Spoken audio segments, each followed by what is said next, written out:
Hi guys, Olive here today to talk about what I'm planning on reading in April 2024. It is now officially spring, which means that I am looking forward to moving into reading some more lightweight things, some nature books. That always seems to be what I'm in the mood for when winter breaks. So let me show you what I'm planning on reading in the upcoming month. Hopefully while I am outside getting some much-needed sunshine. We'll start off by discussing fiction, as I normally do, and I absolutely will not be waiting to read what is definitely going to be my most anticipated release of this entire year, Table for Two by Amor Towles, which comes out right at the beginning of the month, so that's when I'm going to be picking it up. This seems like it's going to be a mishmash of shorter fiction from him, so I've heard that there are 6 short stories set in New York City, and then there's 1 novella set in Los Angeles. And you may not believe me when I say this, but I'm pretty positive I've read that novella. Not because I have a connection at the publisher, don't I wish, but actually because I think it's the solution to a mystery that I've been wondering about for years. I will explain fully what I mean by that in the review video I will almost certainly be making for this one, because this book is set in the same universe as Rules of Civility, which is my all-time favorite novel. I am sure I'm going to have so many thoughts and feelings about this one. I'm pretty confident I'm going to love this. If I don't, then, well, I'll just spend the rest of the year crying, no big deal. But on the topic of historical fiction, which this time of year always seems to put me in the mood to read, not too long ago I stumbled across a book called A Well-Behaved Woman by Therese Ann Fowler, which is all about the real-life historical figure Alva Vanderbilt of the very famous Vanderbilt family. And around this time last year, I read a book called The Social Graces, which focused on Gilded Age society, and Alva Vanderbilt was a character in that book, but A Well-Behaved Woman seems to focus on her more specifically, which really intrigued me ever since finishing my latest Edith Wharton novel, The Buccaneers. Anytime I read Edith Wharton, it just puts me in the frame of mind to read more about the characters of the Gilded Age. So this one called out to me. I will say I read her book on Zelda Fitzgerald, a different work of historical fiction starring Zelda Fitzgerald, years before I even started my BookTube channel. And I wasn't the biggest fan of it, but it's been such a long time since I read that book. It's been over a decade now. I feel like I'm willing to give her work another try. But for the rest of my fiction reading during the month of April, I've decided to kick things into high gear. I desperately want to get through my big stack of unread review copies. I called it my shame stack in a video not too long ago. If you saw my spring book haul that I just made, you will have seen that I am continuing to be sent a number of unsolicited review copies in the mail, which I'm grateful to receive. Who doesn't love book mail? But that just means that it's going to be that much harder to get through all the review copies that I have sitting here in my reading room. I really want to be up to date with reading all of the arcs that I'm receiving. That's a big goal of mine for this year. So I'm going to be reading a number of books from the existing stack of arcs that I have to try to get myself closer to that goal. So one of those books is going to be Stork Mountain by Miroslav Penkov. This book stars a young Bulgarian man who is returning home after having been abroad. He's in search of his estranged grandfather. I started this one a number of years ago, but never finished it, so I'm excited to go back and do that. Another arc I'll be reading in the month of April is called Three Apples Fell from the Sky by Narine Abgarian.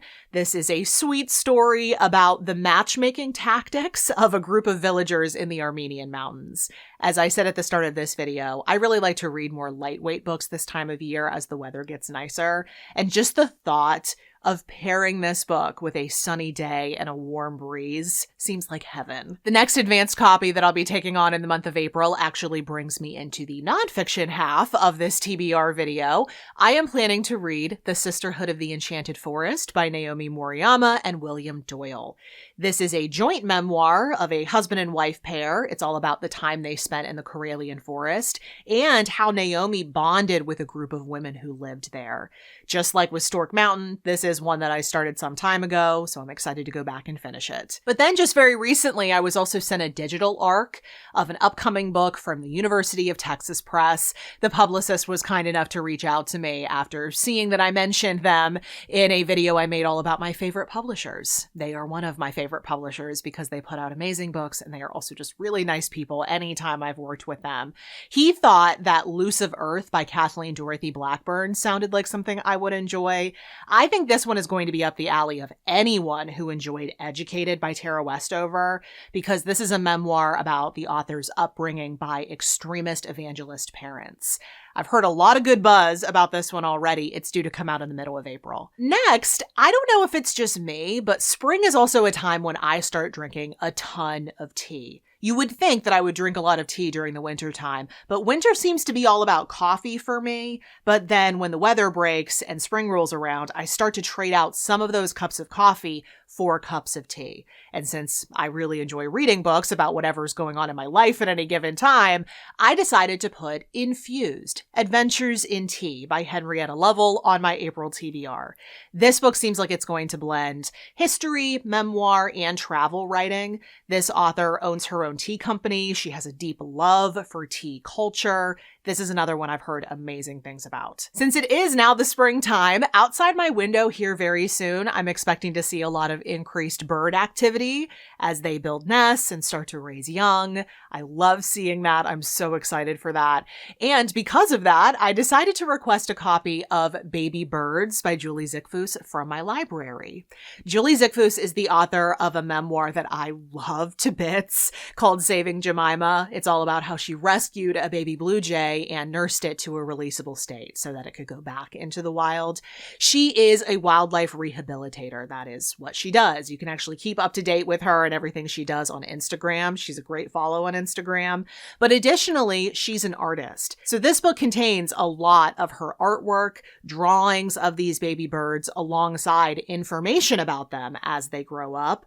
I am just irrationally excited to read this. I'm planning on reading one more nature book during the month of April. It's also a selection off of my 24 nonfiction books to read in 2024 list, and that is Pilgrim at Tinker Creek by Annie Dillard, a classic of the nonfiction genre in which the author contemplates the natural world around her through the changing seasons in Tinker Creek, Virginia.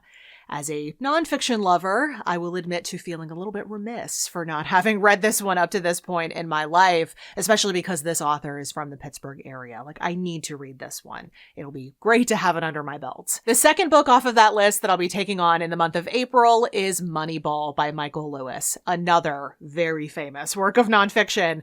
This one is about a baseball manager's clever use of statistics to turn his underdog team into a real contender. We're going to be kicking off baseball season here very shortly, so this felt like the right time of year to read this. And then after I finish it, I can finally go and watch the film adaptation. So those are all the books that I intend to read during the month of April. If you have thoughts on any of these, or if you want to share with me what you're planning on reading during April, please feel free to use the comment section below to get in touch with me. All the books that I did speak about today will be listed and linked for you in the description box below for your clicking convenience. And then at the very bottom of the exact same description box, you will also see links to everywhere you can find me around the internet. Goodreads, Instagram, the Story Graph, all the places I'm the most active, in case you want to keep up with what I'm reading and doing right now. Thank you so much for watching. I hope you're having a wonderful day. I'll see you in the next video. Bye.